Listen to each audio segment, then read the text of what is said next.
नमस्कार दोस्तों, स्वागत है आप सभी का। आप सभी को पता ही है कि सीजी व्यापम के माध्यम से प्री बीएड की परीक्षाएं होती हैं और 2021 में प्री बीएड की एग्ज़ाम के लिए जो तिथि है वो घोषित हो चुका है। हालांकि संभावित है, लेकिन लगभग लगभग उस तारीख को होगा ही, कंफर्म लग रहा है। तो आपको पता ही है कि 29 अगस्त 2021 को आपका प्री बीएड का एग्ज़ाम है। ठीक है, 29 अगस्त को। और आज है 7 अगस्त। तो देख लीजिए, अभी भी आपने तैयारी शुरू नहीं किया है तो अभी भी तैयारी कर सकते हैं। सिलेबस आप देख सकते हैं, यहाँ पे बताया जा रहा है सिलेबस, और सिलेबस के आधार पे ही आपको पूरी तैयारी करना है। तो देख सकते हैं, इसमें 100 नंबर के प्रश्न होते हैं। सबसे पहले ओवरऑल बता देता हूँ कि 100 नंबर के प्रश्न होंगे। ठीक, और उसमें 100 नंबर किन किन खंड में बटा है वो आगे बताऊंगा। तो ये जो 100 नंबर के प्रश्न होंगे, इसके लिए आपको मिलेगा 2 घंटा और 15 मिनट। ठीक, 2 घंटा 15 मिनट मिलेगा। और इसमें सबसे अच्छी बात यह है कि नेगेटिव मार्किंग नहीं होगा, ऋणात्मक मूल्यांकन नहीं होगा प्री बीएड सीजी व्यापम के एग्ज़ाम में। ठीक, अब आगे देखते हैं। तो प्री बीएड 2021 के लिए पाठ्यक्रम सिलेबस इस प्रकार है। भाग एक में सामान्य मानसिक योग्यता अर्थात रीजनिंग पूछा जाता है, और ये पूछा जाता है 30 अंक का 30 प्रश्न। और इसमें टॉपिक दिया हुआ है जिस तरह का सीजी व्यापम में अक्सर पूछा जाता है। अगर पहली बार एग्जाम दिला रहे हैं तो भी आप कोई भी रीजनिंग का बुक लेकर तैयारी कर सकते हैं। जैसे उसमें तर्क करना मिल जाएगा, संबंध देखना मिल जाएगा, एनालॉजी मिल जाएगा, आंकिक योग्यता गणित जैसा रहता है, आकाशीय संबंध। इसी प्रकार इन कारकों का परीक्षण करने के लिए सामान्यतः इस प्रकार के प्रश्न पूछे जाते हैं: विषमता को पहचानना, आंकिक श्रेणी, अक्षर श्रेणी, अंक और चित्रों द्वारा संबंध देखना, सांकेतिक भाषा, छुपे हुए चित्र, वर्ग एवं अंक, गणितीय संक्रियाएं, चित्रों का मिलान, घन संबंधी विभिन्न प्रकार के पैटर्न आदि आदि। तो तार्किक में बहुत कुछ पूछा जा सकता है। इसमें महत्वपूर्ण चीज़ों को लिखा है और आदि आदि लास्ट में लिखा है।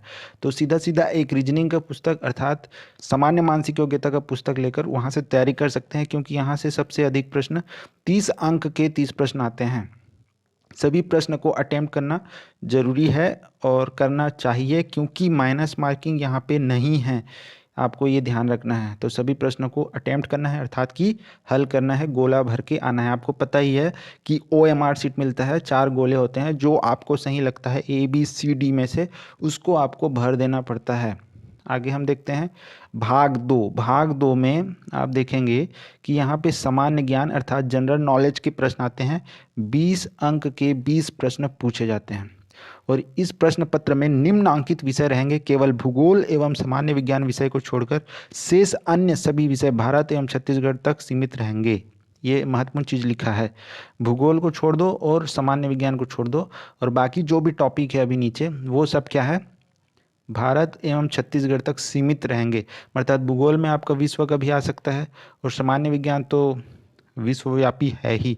तो आगे देखिए, जैसे भारतीय इतिहास, तो भारतीय इतिहास के अंतर्गत आपको भारत का इतिहास और छत्तीसगढ़ का इतिहास से ही पूछेगा। यहाँ लिखा भी हुआ है: भारतीय सांस्कृतिक विकास, ऐतिहासिक घटनाएं, भारतीय स्वतंत्रता का इतिहास 1857 से 1947 तक, फिर 1947 के बाद का घटनाक्रम, सुधार आंदोलन, राष्ट्रीय एकता एवं स्वतंत्र भारत के समक्ष प्रमुख चुनौतियां। इस तरह के प्रश्न पूछे जाएंगे। ठीक, इसमें विश्व का इतिहास नहीं पूछा जाएगा, भारत का इतिहास और छत्तीसगढ़ का इतिहास पूछा जा सकता है। दूसरा टॉपिक है नागरिक शास्त्र और राजनीतिक विज्ञान। तो ये भी है, जो है भारत और छत्तीसगढ़ के अंदर से ही आएगा, विश्व से नहीं आएगा। तो यहाँ पे मौलिक कर्तव्य और मौलिक अधिकार, शिक्षा, भाषा, सांस्कृतिक विविधताएं, राष्ट्रीय प्रतीक, राष्ट्रीय व्यक्तित्व, कार्यपालिका एवं व्यवस्थापिका, मुख्य संवैधानिक प्रावधान, इस तरह के प्रश्न यहाँ से पूछे जाएंगे। तीसरा है अर्थशास्त्र, इकोनॉमिक्स। तो यहाँ पे सामाजिक एवं आर्थिक विकास, जनसंख्या परिप्रेक्ष्य, सकल राष्ट्रीय उत्पाद GDP, प्रति व्यक्ति आय, शिक्षा का बजट, राष्ट्र एवं राज्य नियोजन प्रक्रिया, कृषि, ग्रामीण विकास, औद्योगिकी एवं व्यापारिक विकास, भारतीय अर्थव्यवस्था, बैंक प्रणाली, रोजगार समस्या, वर्तमान आर्थिक घटनाक्रम। तो यहाँ पे एक अच्छा चीज़ लिखा है, वर्तमान आर्थिक घटनाक्रम, मतलब ये करंट अफेयर्स के प्रश्न यहाँ से पूछे जा सकते हैं इकोनॉमिक्स से संबंधित। ठीक है, तो ये चीज़ें ध्यान रखना है। अब आगे हम देख लेते हैं भूगोल। तो भूगोल जो है यहाँ भारत और छत्तीसगढ़ के अलावा विश्व से भी पूछा जा सकता है। ज्वालामुखी के बारे में, किसी भी चीज़ के बारे में विश्व का भी आ सकता है भूगोल के अंतर्गत। तो हमारी पृथ्वी, प्राकृतिक संसाधन, पर्यावरण, वनस्पति एवं प्रणाली समूह, मिट्टी और उसके प्रकार, भारत के राज्य, उनकी भौगोलिक स्थिति, फिर सामान्य विज्ञान, मुख्य आविष्कार, आविष्कारक, जन विज्ञान आंदोलन, स्वास्थ्य विज्ञान, जनसंख्या, चेतना, जीवन की गुणवत्ता, इस तरह के प्रश्न पूछे जाएंगे।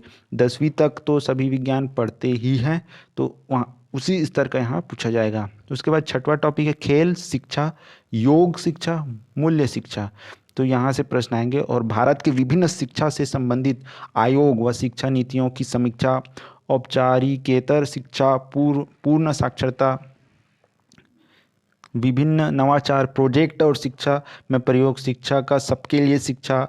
तो ये पूरा शिक्षा से संबंधित है छठवां जो पॉइंट है, और ये महत्वपूर्ण है बीएड के लिए। बाकी तो अन्य आप अदर एग्ज़ाम में भी पढ़ते हैं 1 से 5 का जो पॉइंट था, लेकिन ये जो है खेल शिक्षा, योग शिक्षा, मूल्य शिक्षा, ये आपका बीएड से रिलेटेड है। तो ये आपको तैयारी करना है। इसका बुक आता है, वहाँ से भी आप देख सकते हैं।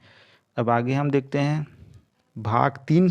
आपके पाठ्यक्रम का भाग 3 जो है ये है शिक्षक अभिरुचि, जो कि महत्वपूर्ण है। शिक्षक अभिरुचि, और ये 30 प्रश्न आएंगे 30 अंक के। शिक्षक अभिरुचि के अंतर्गत निम्नलिखित कार्य व शिक्षा सम्मिलित है। बच्चों के प्रति अभिवृत्ति, अनुकूलन की योग्यता, व्यवसाय संबंधी सूचनाएं, व्यवसाय में रुचि, इनका परीक्षण कथनों का सहायता से किया जाएगा। शिक्षा शास्त्र से संबंधित प्रश्नों में 11 से 17 आयु वर्ग के बच्चों के शैक्षिक मनोविज्ञान और उनके सीखने व सीखने की प्रक्रिया आदि की जानकारी पर आधारित होंगे। तो 11 से 17 आपको पता है कि मिडिल से लेकर के हायर सेकेंडरी स्कूल तक के बच्चों की आयु इस रेंज में होती है।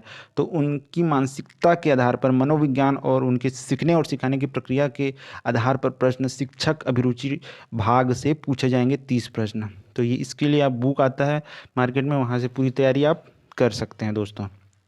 ठीक है, अगला भाग है भाग 4 जो है सामान्य हिंदी। और सामान्य हिंदी जो है अक्सर व्यापक में जिस तरह का पूछा जाता है बिल्कुल उसी तरह का है। 10 अंक के 10 प्रश्न आएंगे, और ध्यान रखना है कि ऋणात्मक मूल्यांकन, माइनस मार्किंग नहीं है, इसलिए सभी प्रश्नों को हल करना है, सभी गोला भर के आना है, कोई नहीं छोड़ना है। ठीक है, नहीं 4 में से कोई एक ही गोला भरना है एक प्रश्न के लिए। तो यहाँ पे व्याकरण, वर्ण विचार, शब्द रचना, शब्द विचार, अर्थ के आधार पर शब्दों के भेद, पद व पद, वाक्य परिचय, रचना, भाषाई कौशलों का अध्यापन, विराम चिन्ह, व्याकरणिक अशुद्धियाँ, यहाँ से प्रश्न पूछे जाएंगे। अगला है भाग 5 जो कि है इंग्लिश, और यहाँ से भी हिंदी की तरह ही 10 अंक के 10 प्रश्न पूछे जाएंगे। और यहाँ टॉपिक दिया है यूनिट 1 के अंतर्गत सेंटेंस, टेंस, वॉइस, और आगे आप नीचे जाते जाएंगे तो यूनिट 2 के अंतर्गत वोकेबुलरी, जिसमें prefix, suffix, one word substitution, synonym, antonym, spelling, derivation. Unit 3 में रीडिंग पैसेज आता है, उसमें से उत्तर खोजना होता है, उस तरह के प्रश्न, ऑब्जेक्टिव क्वेश्चंस। और यूनिट 5 में राइटिंग, ऑर्गेनाइजिंग स्किल, तो इस तरह के प्रश्न पूछे जाते हैं। बुक आता है, बुक में आप समझ जाएंगे किस तरह के प्रश्न पैटर्न होते हैं। बीएड के लिए बुक आता है, प्री बीएड के लिए। ठीक है, तो इस तरह से ये सिलेबस ख़त्म होता है दोस्तों।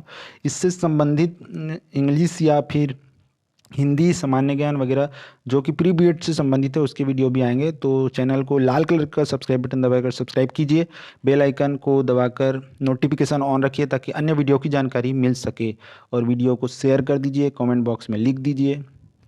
धन्यवाद।